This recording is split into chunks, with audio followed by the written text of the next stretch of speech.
Time में आप सभी का बहुत बहुत स्वागत है। आखिर जम्मू में हो क्या रहा है इस समय, इन्हीं सारे विषयों पर बात करने के लिए जम्मू की बुलंद आवाज़ नारी शक्ति एडवोकेट अन्ना दुरानी। हमेशा आपने इन्हें देखा होगा, बड़े ही कानूनी दांव-पेच के समझती हैं, उन्हीं के माध्यम से बड़ी बेबाकी से हर बात को रखती हैं, चाहे आड़े हाथों लेना प्रशासन को या सरकार को ले ही लेती हैं। पर वहीं दूसरी तरफ जब आम जनता की बात होती है, उनके हकों की बात होती है, तो अन्ना दुरानी बिना डरे हुए, बिना झुके हुए, बिना रुके हुए हर बात को बड़ी बहादुरी के साथ सामने रखती हैं। आज भी हम जानना चाहेंगे कि जम्मू में आखिर हो क्या रहा है। आप इनकी अगर टाइमलाइन पर देखेंगे ना, फेसबुक पर हर दिन कुछ ना कुछ नया ये ज़रूर अपलोड करती है, ताकि प्रशासन की नज़र उस चीज़ों पर पड़े जो शायद आज कहीं ना कहीं इग्नोर किए कर रहा है, आने वाले समय में कहीं बड़ा बवाल बनकर सामने ना आया। बार बार ये सतर्क करती हैं, बार बार ये अवगत करवाती है हम लोगों को भी और यहाँ के प्रशासन को भी। अन्ना जी, एक बार फिर से आपका बहुत बहुत स्वागत है। नमस्ते मैम। जम्मू में क्या हो रहा है मैम? जम्मू पता नहीं क्या हो रहा है, बर्बाद हो रहा है बस। अभी रिसेंटली रोड्स को ही लेके देख लें तो रोड ख़राब है, और ट्विटर पे मैं ऑलमोस्ट एवरीडे मैं लिखती हूँ कि भाई रोड ख़राब है। तो जो हमारे डीसी साहब है, उन्होंने बोला था कि, मैंने स्पेसिफिकली बोला था कि रूपनगर से अम्फाला तक की जो रोड है वो बहुत ही ख़राब है, बहुत ही टूटी हुई है। तो डीसी साहब ने कहा था कि वो फ्लोट हुआ है टेंडर। अब थोड़ा सा डिटेल अगर बताया जाए पब्लिक को कि रोड कब तक ठीक होगी, टेंडर कब तक फ्लोट की एंडिंग डेट क्या है, तो शायद लोगों को भी थोड़ा सा भरोसा होगा। जब अभी 2 दिन पहले राजनाथ जी जब आए थे, तब 2 पैच थे जो मैंने कल फोटोग्राफ भी लगाई हुई है, 2 पैच रातों रात ठीक हो गए। उसके लिए टेंडर सड़कें बड़ी खूबसूरत दिख रही थी। हाँ, उसके 2 दिन के लिए सही हमने मजा लिया ना। टेंडर फ्लोट नहीं हुआ उसके लिए, सिर्फ 2 पैच मैम। पूरी 3-4 किलोमीटर की रोड और 2 पैच 3 मीटर के फर्क पड़ता है। दूसरा जो शकुंतला के सामने वाली दीवार है, उस पे ये इन्होंने पहले पेंट किया था, उतर गया पेंट, हो गया नुकसान हमारा। अब उन्होंने चूना किया। देखेंगे ना, ट्रैफिक लाइट जलती है, बिल्कुल जो मैम रोड हमारे पास टूटी हुई है, ठीक है। आप अगर एक सिंपलेस्ट ऑफ चीज शॉकर भी लेके चले ना, जो शॉकर खराब हो जाते हैं, शॉकर आता है बिल्कुल राइट, और 15,000 टोटल लगेंगे, क्योंकि व्हील्स की जो लेबर होती है ना वो अलग से लगती है। गाड़ी की लेबर अलग, व्हील्स के लिए जब होता है तब लेबर अलग से लगती है। अब इनको ये नहीं समझ में आता, हर 15 महीने के बाद हमारी जनता 15,000 खर्च करने को तैयार है। मतलब साल में 2-3 बार आपके पास इतना ज़्यादा पैसा आ गया कि आप 15,000 एक्स्ट्रा खर्च कर रहे हो गाड़ियों के लिए। जो हमारे इनकम टैक्स होती है, वो इनकम होती है पॉलिटिशियंस की, राइट। तो क्या वो उसका हक अदा कर रहे हैं, क्या वो काम कर रहे हैं? मुझे ये नहीं समझ में आ रहा है। जब पॉलिटिशियंस की गाड़ियाँ, इनको बोलेंगे ना आप अपनी पर्सनल गाड़ी में जाइए, मैम एक पॉलिटिशियन भी अपनी पर्सनल गाड़ी में नहीं आएगा। क्यों नहीं आएगा? क्योंकि गाड़ी टूट जाएगी। तो हम लोग यहाँ बेवकूफ़ तो बैठे नहीं हुए हैं कि आपकी गाड़ियों के लिए हर जाना हम भरे, अपनी गाड़ी के लिए भी भरे, उनकी गाड़ी के लिए भी भरे, टैक्स भी दे, और हमें क्या मिल रहा है? कुछ भी नहीं। दूसरा, शाम को गुमट में जो फाउंटेन है वो चलता है जी। सुबह बंद होता है, शाम को चलता है, और चलते चलते पूरी रोड पे पानी चल जाता है।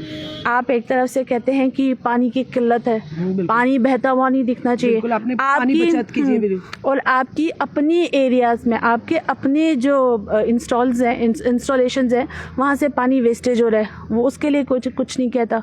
मैम मुझे नहीं पता चला कि जम्मू में क्या हो रहा है, या फिर गलती हम लोगों की है कि हम आवाज़ नहीं उठाते हैं, या फिर गलती पॉलिटिशियन उठाएंगे भी कैसे आवाज अन्ना जी? हाँ मैम, कैसे उठा सकते हैं? आप तो वकील हो, आप तो हम पे 144 लग जाता है। आप वकील हो, आप बच जाते हो, बाकी वाले कैसे बचेंगे? अगर हम प्रेस क्लब में जाएंगे तो हम पे 144 लग जाएगा। जब पार्टी के कुछ इम्पोर्टेंट पार्टी के लोग जब जाते हैं वहाँ, टायर जलाते हैं, पुतला भी जलाते हैं, टायर भी जलाते हैं, तब 144 नहीं लगता। और मुझे हंसी की बात ये लगती है कि वही पॉलिटिशियन जब बाहर आते हैं, मैम कुछ मीटर बाहर आते हैं, वो बहुत बड़ा गड्ढा है जो 3 साल से है, और अगर उसमें कोई ट्रक भी जाएगी ना तो वो भी उलट जाएगी। तो आप सोचिए स्कूटी का क्या हाल होगा, साइकिल का क्या हाल होगा। वो सारे वहाँ से गए, एक ने भी ऑब्जर्व नहीं किया। ऐसे तो बड़ा कहते हैं जम्मू में पता नहीं क्या 1.5 किलो की लाश और पता नहीं क्या। ये सीधा बात है ना, कस्में वादे प्यार वफा सब झूठे हैं, सब झूठे हैं मैम, सब झूठे हैं। बताइए, जो अभी हाल ही में एक आदेश भी आया कि 1 जनवरी 2024 में अब जो रेट्स है डबल हो जाएंगे नाशरी टनल के। रोडों की हालत तो आप बली बात पर डालती हैं, चाहे कहीं की भी हो, यानी उस तरह की हमें सड़कें नहीं प्रदान मिली, पर हाँ टोल जो हमने देना वो डबल देना है। इस बार डबल हो गया। मैम गलती किसकी है? गलती हम लोगों की है। अब मैं पॉलिटिशियंस को दोषी नहीं मानती, ये हम जनता की गलती है। जब चुनाव आएंगे तो चुनाव में इनको पता चलेगा कि 80 से 160 करने का मतलब क्या होता है। अभी हम बिल्कुल चुप है, जनता चुप है, हम इनको चुनाव में दिखाएंगे कि 80 से जनता हर बार ऐसी ही होती, वर्गला जाते हैं उनको, कुछ ऐसा स्टंट होगा इलेक्शन से पहले। ये तो आप भी जानते हैं, हमने अपने इलेक्शन के पहले हो सकता है वो मुफ्त हो जाए, इलेक्शन के पहले रोड ठीक हो जाएगी, दीवारें सारी अपने आप चकाचक हो जाएंगी। जेएमसी में ये देखिए कोर्ट है, ये मैं अभी कोर्ट में खड़ी हूँ, ऑनरेबल कोर्ट में खड़ी हूँ, देखिए कितनी गंदगी है, देख रहे हैं। ये जेएमसी वाले देखते नहीं, इनको है नहीं। मैम मैं आपको कह रही हूँ ना, एक कंट्री में बेसिक्स होता है रोटी कपड़ा मकान, एजुकेशन और हेल्थ केयर। जितनी भी पॉलिटिकल पार्टीज है इन 5 चीजों को छोड़ के सब कुछ बात करती है। बिल्कुल, इन 5 चीजों चाहे को वो विपक्ष के हो, विपक्षी दलों, चाहे विपक्षी हो या पक्षी हो, जो भी हो, जनता हैरान है निष्पक्ष। तो इन 5 मुद्दों को छोड़ के, और मैम ये 5 मुद्दे की वजह से पीपल डोंट अंडरस्टैंड। हम जब वोट देते हैं, एक गवर्नमेंट को चूज करते हैं, हमारी आइडेंटिटी क्या है कि हम सिटीजन है इंडिया के। तो as a citizen of India आप जिंदा रहेंगे तभी आप सिटीजन ऑफ इंडिया कहलाएंगे। करेक्ट। वो जिंदा रहने के लिए ये 5 सहूलियत का होना जरूरी है। अगर ये सहूलियत ही आपको नहीं मिल रही तो आप किस बेसिस पे एक कंट्री में रह रहे हैं? एक कंट्री की गवर्नमेंट जो आपको बचा नहीं सकती, आपको खाना खिला नहीं सकती, आपको ये मुआयना नहीं करा सकती, बेसिक्स मुआयना नहीं करा सकती, तो आप कौन सी गवर्नमेंट को वोट दे रहे हैं? अना जी, आज जम्मू की बात करें तो जम्मू में क्राइम रेट बिल्कुल पीक पर है। जिस तरह से एक समय में 90s में आतंकवाद था, आज जो क्राइम रेट है, अभी हाल ही में रामगढ़ का आपने देखा होगा कि किस तरह से जो आरोपी हैं यानी क्रिमिनल्स हैं, एक व्यक्ति को ताबड़तोड़ पहले गोलियां मारते, जब वो घर के अंदर जाता है तो वहाँ पर उसका हाथ बाजू काटते हैं और फिर वहाँ पे लहराते हुए इंस्टा पर एक वीडियो लाइव करते हैं, देखो जी हमने बंदूक के साथ हाथ भी ले आए।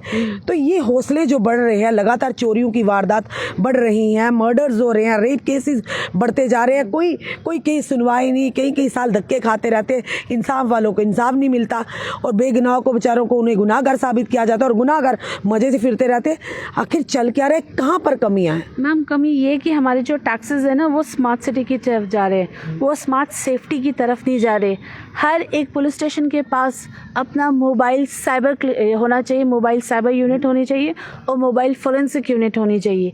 पेट्रोलिंग आप बढ़ाइए, करेक्ट। जो हमारे जवान जाते हैं, जो बॉम्ब डिफ्यूज़ल के लिए जाते हैं, मैम एक छोटी छोटी मशीन्स जो आती है ऑटोमेटिक जो होती हैं, जिनको हम कहते हैं AI रोबोट्स, उनके लिए आप पैसा खर्च कीजिए तो हमें लगेगा भी कि हाँ हमारा टैक्स सही जगह जा रहा है। ये हमारा टैक्स कहाँ यूज़ कर रहे हैं? सिर्फ दीवारों को लाल पीला हरा करने में। जो छोटे छोटे बच्चे आप देखते हैं कई बार, मैंने आपको बताया डाला था, आपने मुझे भी बताया, मैंने भी कई बार, हमारे पास छोटी छोटी वीडियोस पड़ी हैं। जो बच्चे, जब हम कहीं अगर रेडी जोन की तरफ चले जाएं, कहीं हम रेड लाइट में चले जाएं, आप देखिए छोटे छोटे बच्चे गाड़ियों के बिल्कुल आगे आ जाते हैं। एक तरफ से चाइल्ड लेबर पर अंकुश लगा हुआ है, चाइल्ड लेबर एक क्राइम है, और दूसरी तो यही छोटे छोटे बच्चे बिल्कुल 5 साल के, 8 साल के, 10 साल के भीख मांग रहे हैं। इन पर अंकुश कौन लगाएगा? मैम यही मैं कह रही हूँ ना, जो हमारे टैक्सेस हैं वो जा रहे हैं स्मार्ट सिटी की तरफ। वो टैक्सेस इनको डाइवर्ट करने चाहिए कहाँ? जो ये चाइल्ड लेबर, मतलब पुलिस यूनिट्स इनको ज़्यादा से ज़्यादा बढ़ानी चाहिए। और एक प्रोग्राम होता है कम्युनिटी रीच प्रोग्राम, वो काफ़ी फॉरेन कंट्रीज़ में डाला जाता है।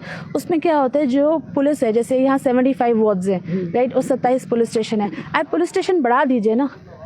आप उनका कम्युनिटी के साथ, जैसे थाना दिवस बनाते हैं ना, अब ज़्यादा थाना दिवस बनाइए, आप कम्युनिटी के साथ आउटरीच रखिए ताकि कोई भी इशू हो। मैम आज के टाइम में इंसान पहले मीडिया के पास जाता है, पुलिस के पास नहीं जाता। क्यों? यही रीजंस है। जो हमारे टैक्सेस हैं वो सारे स्मार्ट सिटी की तरफ जा रहे हैं। आप उसको मोबिलाइज कीजिए ताकि ज़्यादा से ज़्यादा यूनिट्स बन सके। अब सिर्फ एक ही विमेन सेल है जो गांधीनगर में, एक विमेन सेल इनको पुल के इस बार भी रखना चाहिए। बिल्कुल सही कहा आपने। ये बहुत ज़रूरी है। इस सब के लिए मैम स्मार्ट वर्क करना पड़ता है, ब्यूटी वर्क नहीं करना। ये कौन करेगा स्मार्ट वर्क? LG साहब, it is his responsibility. He is the lieutenant governor. The entire burden of Jammu is on the shoulders of LG साहब। अगर वो नहीं कर सकते हैं, I have no परहेज in saying कि आप नौकरी छोड़ दीजिए अपनी LG की। जी किलो जी। तो इलेक्शन में क्या लगता है आपको, अब जनता इस बार जागरूक हो जाएगी पूरी तरह से? क्योंकि जनता में बड़ा ही ताकत है कि अगर जनता चाहे तो क्या नहीं कर सकती। जनता चाहे तो रातों रात सरकारें बनाना भी जानती है और गिराना भी जानती है, तो जनता के ऊपर निर्भर है ना। मैम मेरा सिर्फ एक ही मैसेज रहेगा, और it's a humble request to each and everyone in Jammu.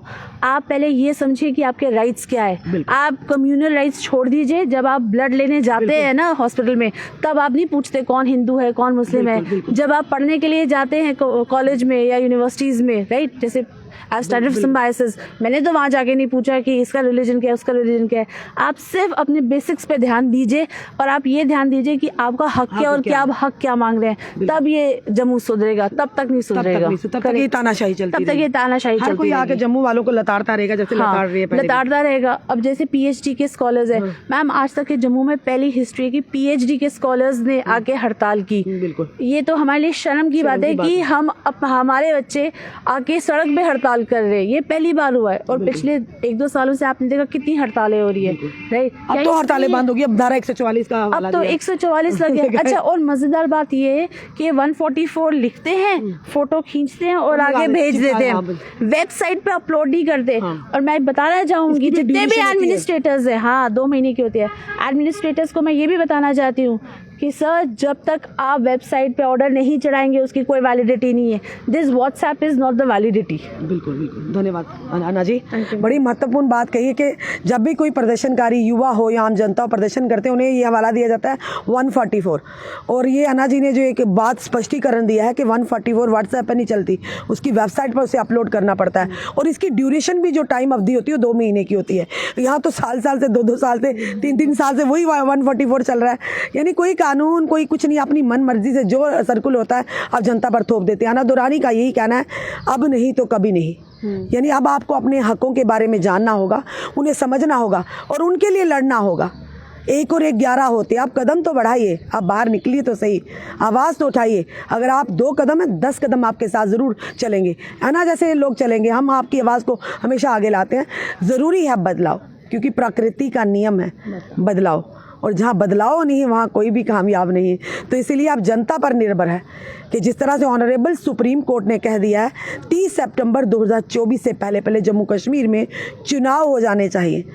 अब ये जनता ने बदलाव लाना है जनाब, कितना दिन पता नहीं चलेगा। 2024 भी जाते, 2023 भी अलविदा हो रहा है और आने वाला है, तो समय का पता नहीं चलता, समय बड़ा बलवान है। पर देखना क्या है, जनता वाकई बदलाव चाहती है। अगर चाहती है तो अपने कमेंट, अपने सुझाव हमें ज़रूर दीजिए। इस वीडियो को जितना हो सके शेयर कीजिए ताकि जानकारियाँ महत्वपूर्ण, क्योंकि कानूनी दावपेच भली भांति जानती हैं अन्ना दुरानी जी, बड़ी बेबाकी से रखती है ताकि आप तक भी पहुँचे, आप भी अपने हकों को समझे। अगली बार कोई नया टॉपिक लेके इनसे ज़रूर वार्तालाप करेंगे ताकि आपके लिए वो जानकारियाँ महत्वपूर्ण हो। इस वीडियो को जितना हो सके शेयर कीजिए। जुड़े रहिए हमारे साथ अगले अपडेट के लिए। जय हिंद, जय भारत।